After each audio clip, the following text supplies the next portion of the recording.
Makadimo semakanditerera zita rangu ndinonzi Prophetess Boltcutter. Bobojani spana simbi inodya dzimwe simbi. Ini ndiri mukadzi ane nharo anotaura kuti zvinonzi nenyika azvigoneke zvinofanira kuti zvigoneke.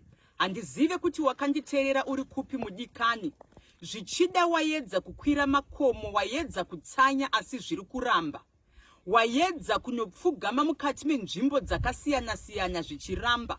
Ini handidi munhu achine hopu kuti zvinokwanisa kuita, asi ndinoda munhu asvika pakugumirwa, munhu apererwa nemazano anotaura kuti muprofita kadzi ndamboedza asi handichazive kuti ndofamba nenzira yakaita sei.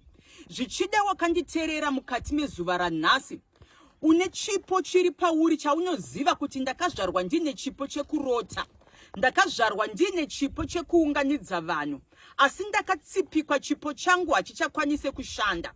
Zvichida wakanditerera mudikani, marriage, wanano iri kukushungurudza, uri kutambudzika mukati mewanano yako, uri kuitwa punching bag nemurume wako, kana uchirohwa unorohwa everyday, kana kuri kuhurirwa vamwe masvika pamaextend yekuti varume venyu vagadzirwa nhengo dzavo kuti dzichashande muimba yemukati nanamarwei. Maakunosangana pabonde asi nhengo haichashande. Vazhinji makanditarisa, maakusiyiwa asi varume vasasarare mukati medzimba.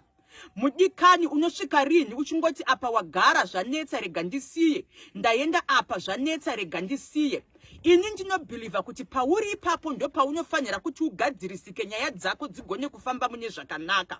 Handizive kuti chii chiri kukushungurudza mukati meupenyu hwako, asi ndinoziva kuti ukauya ndikakuputsira hari iye, murume wako kana paine mhiko dzakaitwa paari kuti asakude, kuti akusemi, vamwe makaiswa zvinonzi zviqito zvekuti kana murume achikuona ari kukona kunge wakazora tsvina, haachakwanise kukuda, rudo rwepakutanga rwakapera.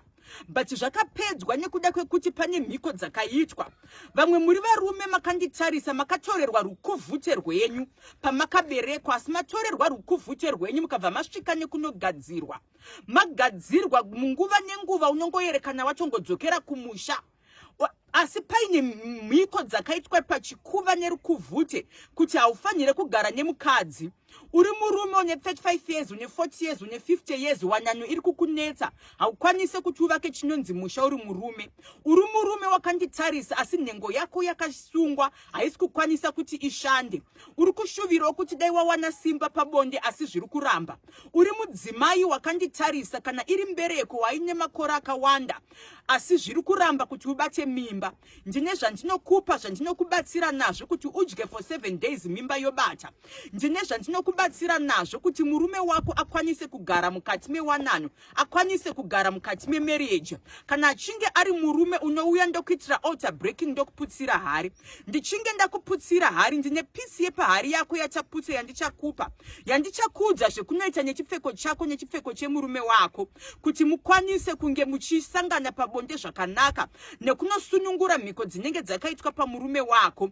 Kana paine zvakaitwa mukati mechibereko chako, kuti unoita maissues ekubleeda isiri nguva yako yekuenda kumwedzi, unouya tokubatsira zvakare, watenderera kumahospitals, wamwa matablets akasiyana, but bleeding iri kuramba kupera.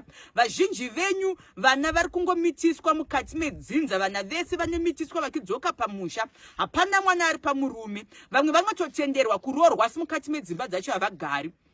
Vamwe makanditarisa, manzwa nekutraya kuda kuapply mapapers, mavisa to remain, maimmigration papers mukati menyika dzamuri, maane 20 years, maane 25 years, asi zviri kuramba. Handizive kuti dambudziko ripi mudikani raunoti rangu inini ndofunga harichagadzirisike, ndo dambudziko randinoda. Kana uri mukati meguta reHarare, Zimbabwe, unouya tobatsirana tichiita zvekuonana mukati meguta reHarare.